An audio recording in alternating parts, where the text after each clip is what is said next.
मेरी उतनी योग्यता नहीं है। जहां अश्विनी जी आए हैं वहां मैं अध्यक्षता संभालूं, ये कोई बात नहीं है। मगर हमारी भारतीय लोगों की मानसिकता है कि योग्यता के कभी कभी योग्यता को थोड़ा सा हटाकर भी एक महिला का सम्मान करना आपका उद्देश्य रहा है, और यही तो हमारा भारतीय संविधान है, ऐसा मैं मानती हूं। मेरी योग्यता ना भी हो, लेकिन आप सभी ने मुझे यहाँ इतने बड़े महामहिम व्यक्ति के कार्यक्रम की अध्यक्ष बनाया और वो मैंने विनम्रता से स्वीकारा। इसलिए मैं आप तमाम लोगों का धन्यवाद अभी दे देती हूं। यूं तो अध्यक्ष आखिर में बोलता है और सबको सुनता है, मगर कभी कभार ऐसे भी जीवन में प्रसंग आते हैं कि जिसके लिए हम लालायित हैं, सुनने के लिए बहुत आतुर बैठे हैं और जिनका कार्य उसी के लिए समर्पित है, ऐसे अश्विनी जी को हम सभी सुनना चाहते हैं। मैं भी सुनना चाहती हूं और बहुत अच्छी सुनने की संधि में चंद शब्द बोलूंगी, उसके बाद उन्हें ग्रहण करने का मौका मुझे भी मिलेगा। इसलिए फिर से आप सभी का दोबारा मैं धन्यवाद अदा करती हूं। अश्विन सर, मैं बहुत अधिक नहीं बोलूंगी क्योंकि धारकारी और जानकारी रखने वाले ऐसे व्यक्तिमत्व के आप धनी हो। आपके सामने मैं शेखी बगारूं और बहुत सारी गलतियां कर बैठूं तो छत्रपति संभाजी नगर का नाम दिल्ली तक खराब हो जाएगा। मैं डरती हूं, डरते डरते ही आपकी प्रेरणा और ऊर्जा मेरे साथ है, ऐसा मानकर आशीर्वाद तो नहीं दे सकते, मैं आपसे बड़ी हूं उम्र में, जैसी भी हूं आपकी प्रेरणा मेरे साथ रहेगी। इतना कहते हुए मैं मेरे अध्यक्ष मंतव्य को आपके प्रस्तुत संक्षिप्त में रखना चाहूंगी। आप सभी जानते हैं, उस बात की मैं बार बार पुनरावृत्ति नहीं करूंगी क्योंकि आप सभी विद्वत जन हैं। 47 में हम आजाद तो हुए, हमारी आजादी की लड़ाई पूरे विश्व में ख्यातिकीर्त हुई, प्रसिद्ध हुई। 150 वर्ष के दीर्घ स्वतंत्रता संग्राम के बाद हमने आजादी प्राप्त की, और ये भारत माता की आजादी ऐसी नहीं थी कि एक पिंजड़े में तोता था, हमने पिंजड़े की कड़ी खोली और तोता भुर के साथ उड़ गया, ऐसे नहीं थे। दीर्घ संग्राम, इसमें जहाल और मवाल दो भी विचारधाराओं का सम्मिलन था। कहने को तो हम ये अहिंसा की भी लड़ाई कहते हैं और इसे राष्ट्रपिता महात्मा गांधी के नाम से अर्पित कर देते हैं। मैं अधिक तफसील में नहीं जाऊंगी, मैं इतना कहूंगी जो भी हो, 150 बरस के बाद हमने जो आजादी ली, उस आजादी का एक सपना हमारे मन में था कि ये भारत माता हमें अखंड रूप से मिलेगी, मगर भारत माता आजाद तो हुई, पूर्ण रूप से नहीं। विभाजन का डंक जो मुझ जैसी स्त्री को आज तक सालता है, डसता है, डंक मारते रहता है। पाकिस्तान का एक टुकड़ा, भारत मां का जिगर का एक अंश उधर चला गया और हम आजाद हुए। इसके बावजूद भी हमारे देश के सामने केवल विभाजन हो गया यही समस्या नहीं थी, और कई समस्याएं हमारे सामने खड़ी थी। सर जी, मैं आपको ये बता देना चाहूंगी कि हम जिस मराठवाड़ा में अब यहाँ सरजमी पे खड़े हैं, ये मराठवाड़ा 47 में नहीं 48 में आजाद हुआ, क्योंकि निजाम ये चाहता था कि मराठवाड़ा में और एक पाकिस्तान बने। लेकिन उसकी इस मंशा को, रजाकारी मंसूबों को कैलाशवासी सरदार वल्लभ भाई पटेल ने अपनी दृढ़ नीति से और पोलादी से नेस्तनाबूद कर दिया हो। हम 48 में आजाद हुए। ऐसी 2 लड़ाइयां हमने हमारे ही देश में लड़ी। उसके बाद जो प्रक्रिया शुरू हुई कि स्वतंत्र हिंदुस्तान के लिए जो कायदा हो, संविधान हो, वो कैसा हो, उसका काम तीव्र गति से आरंभ हुआ। माननीय डॉक्टर राजेंद्र प्रसाद जी की अध्यक्षता में कायदे पंडित भारत रत्न डॉक्टर बाबा साहब आंबेडकर जी के ऊपर ये जिम्मेदारी सौंपी गई कि वो भारतीय संविधान को आकार और स्वरूप दे। ये काम 1950 26 जनवरी को पूर्ण रूप से हुआ और तत्कालीन पंतप्रधान और राष्ट्रपति जी के हाथ में भारतीय संविधान की प्रत आई और वहां से प्रजासत्ताक सार्वभौम भारत बना। मैं इंडिया भारत के चक्कर में नहीं जाऊंगी, मुझे भारत ही पसंद है, क्योंकि भारत सबका भरण पोषण करता है। कोई भी रहे, 12 बलूतेदार रहे, अल्पसंख्यक रहे, आदिवासी रहे, स्त्री रहे, पुरुष रहे, काले रहे, गोरे रहे, सबका भरण करने वाला वो भारत है। इसलिए मुझे भारत बहुत पसंद है। मगर कोई इंडिया कह लेता है तो मैं उसको मारूंगी नहीं, उदार अंतःकरण से क्षमा भी करूंगी कि तू इंडिया ही रहे, मैं भारत हूं। ठीक। तो इस भारतीय संविधान को हम 26 जनवरी 1950 से इस देश के लिए आरंभ करते हैं। भारतीय संविधान क्या है? देश का अति उच्च और सुप्रीम संविधान है। आज मुझे बार बार प्रस्तावना में ये कहा गया कि तस्नीम नूर मोहम्मद पटेल, तो मेरे पैगंबरवासी पिताजी की याद आई। सर, मैं वैसे तो बार बार ये बताती हूं कि मेरे कहने को 2 बाप हैं, मैं 2 बाप की बेटी खुद को मानती हूं। अब ये इस्लाम में जायज है कि नहीं है, मैं वो फंदे में नहीं जाती। मुझे जो लगता है मैं साफ बोल देती हूँ, क्योंकि मेरा नाम पटेल है। पटेल माने पटेगा ही, नहीं पटेगा तो मेरा मैं पटा लूंगी, है कि नहीं? 2 बाप की बेटी इसलिए कहती हूं कि लौकिक अर्थ में नूर मोहम्मद जी ने अपनी मां से मुझे पैदा करवाया, मैं उनकी बेटी हुई। लेकिन दूसरे अर्थ में मेरे पिता, मैं डॉक्टर बाबा साहब अंबेडकर जी को मानती हूं। आप पूछेंगे ऐसे क्यों? उसकी वजह यह है कि जिस समय में मैं अपनी दहलीज से बाहर आई सर, वो भी मराठवाड़ा में, जहां निजाम का बड़ा आधिपत्य था और औरत दहलीज के बाहर, मुस्लिम औरत नहीं आ सकती थी। उस समय मैं दहलीज के बाहर आई और लोगों ने अपनी प्रतिक्रियाएं आरंभ कर दी कि औरत को पढ़ाना जायज नहीं है। उस समय, उस उम्र में भी मैट्रिक होने के बाद मैं कहती थी ये पाकिस्तान नहीं, ये भारत है और मैं भारत की बेटी हूं।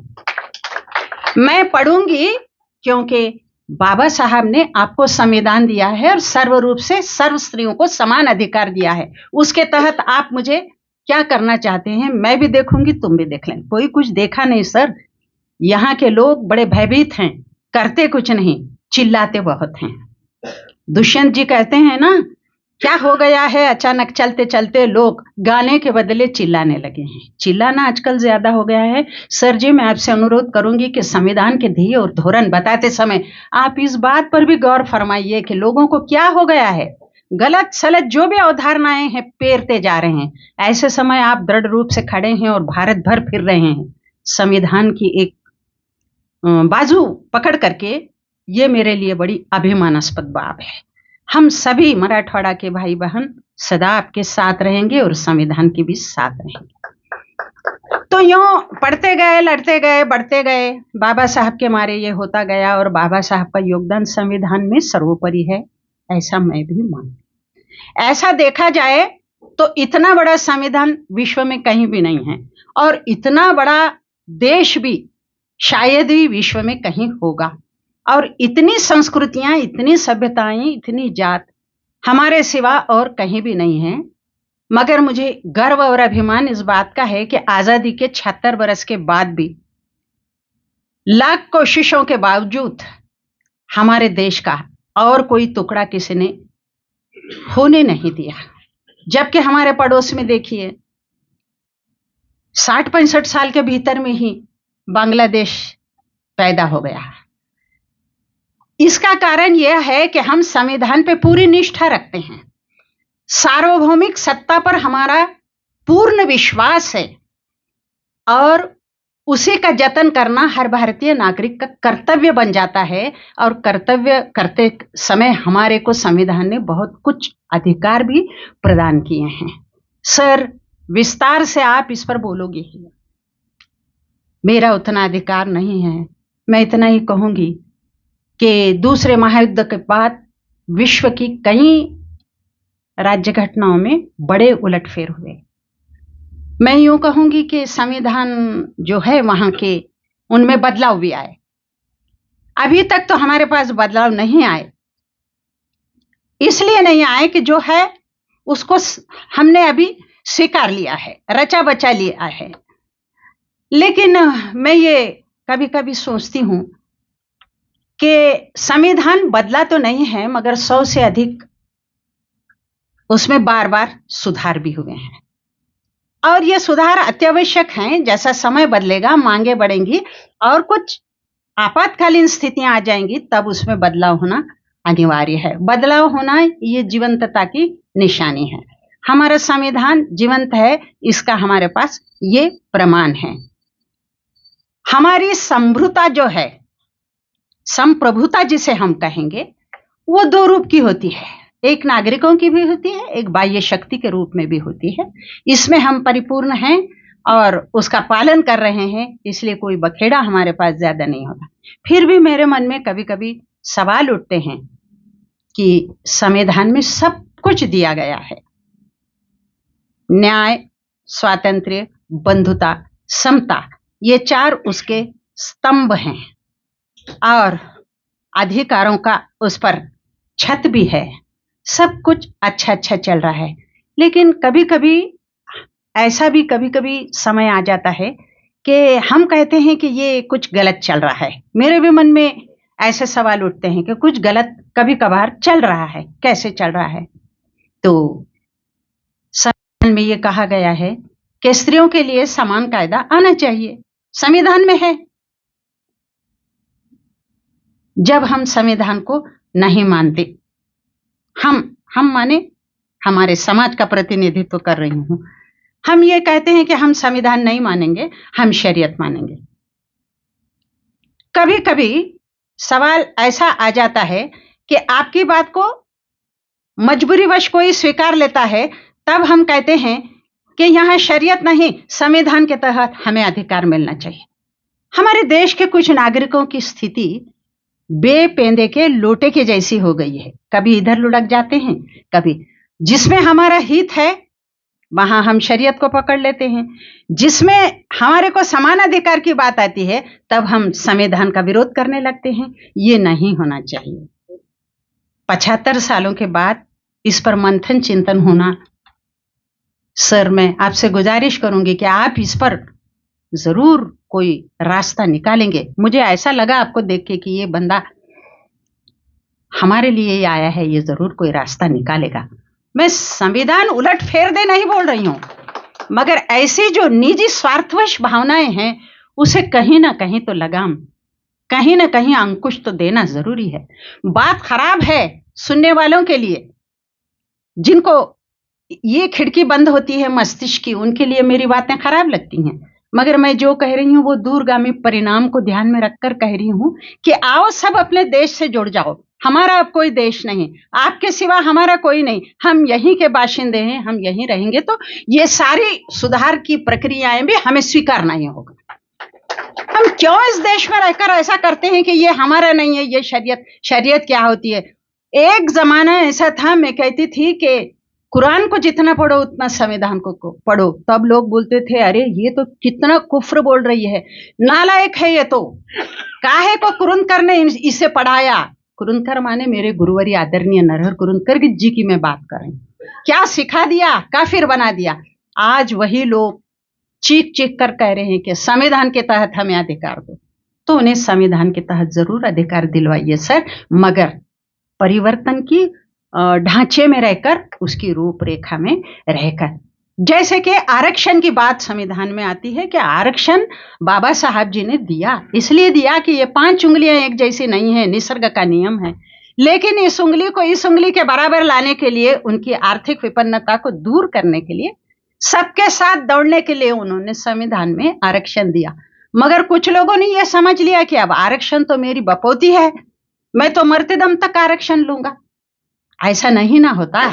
75 साल में भारतीय स्वतंत्रता इतनी परिपक्व और अनुभवपूर्ण हो गई है, वो वृद्धत्व की ओर सीनियर सिटीजन बनने जा रही है। और मेरी माँ भारत सब कुछ देख रही है कि ऐसा नहीं होना चाहिए, इसको भी थोड़ा परिवर्तित और मोड़ तोड़ कर सबको विकसित करें। इसलिए हमारे संविधान में ये भी है कि स्त्रियों को 33% आरक्षण मिलेगा। देश की आबादी कुल 140 करोड़ है, उसमें से आधी आबादी हम हैं, मगर वस्तु स्थिति में हम बिल्कुल आधे नहीं हैं। 94 करोड़ लोग मतदान का अधिकार देते हैं, तो 42-43 करोड़ औरतें इसमें मतदान का अधिकार रखती हैं। तो आरक्षण राजनीति में ही हो, यह मैं नहीं मानती। मेरा अपना खुद का ख्याल है सर कि आरक्षण क्यों राजनीति में ले, और मैं जरा दिख्यानुसी हूँ इस मामले में। मेरा परिचय सर ने बोला कि सुधारणावादी, ये मामले में मैं दिख्यानुसी हूँ। मैं ये मानती हूँ कि राजनीति में औरत क्यों 33%, हमें रोजी रोटी में आरक्षण 33% दे दीजिए। विशेषतः अल्पसंख्यक औरत को रोजी रोटी के प्रश्न से स्वयंभू कर दीजिए, तो उसके तलाक भी कम होंगे। अब 3 तलाक बंद हुए तो अदालत में ये मसला बहुत क्षीण हो गया है, तलाक वाली बात आती ही नहीं। तलाक देने के पहले अब पति को सोचना पड़ रहा है, और पत्नी उसे गुर्रा कर कह रही जाऊं कि अदालत में, नको भाई। तो हम आभार व्यक्त करते हैं कि संविधान ने अधिकार दिए, लेकिन आपने इस अधिकारों को एक अच्छा फ्रेम देकर आधुनिक हिसाब से उसे किया। यही आज के संविधान का ध्येय और उद्देश्य है। मैं अब विराम दे दूंगी, मैं चलती जाऊंगी।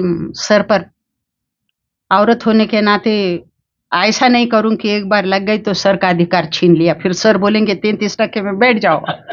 मैं बैठ जाऊंगी सर, और इतना ही कहूंगी कि 22वीं सदी में रख चुके हैं हम कदम।